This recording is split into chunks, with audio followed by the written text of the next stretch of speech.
আসসালামু আলাইকুম বন্ধুরা, সঞ্জিতা ব্লগে স্বাগত জানাই। আমার বরের খুব কাছের একটা বন্ধু, সে আসবে বলে আমার বর ঘোল বানানোর জন্য সব রেডি করছে। তারপরে ওরা চলে এসেছিল, তার জন্য লুচি ছাকা হচ্ছে। দেখুন আমার বরই লুচি ছাকছে। আর টিফিনের সঙ্গে ছিল মিষ্টি, লুচি, ঘুগনি, সাময়, আর ছিল আলু কষা। এগুলো সব ওদেরকে দিয়ে দেওয়ার পর একটু গল্প টল্প করার পর আবার চলে এলাম দুপুরে খাবার জন্য। এই দেখতে পাচ্ছেন আমি বিরিয়ানি বানিয়েছি, ভাপ ছাড়ছে গরম গরম।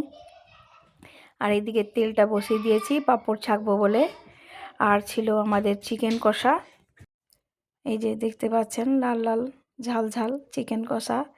তার সঙ্গে ছিল সাদা মিষ্টি, আর এটা ছিল গুড়ের মিষ্টি, আর ছিল সালাদ, আর ঘোল বানাচ্ছিল আমার বর। দেখুন কি সুন্দর ঘোলটা, দেখেই খুব লোভনীয়।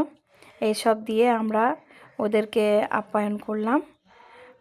ভালো থাকবেন বন্ধুরা, সুস্থ।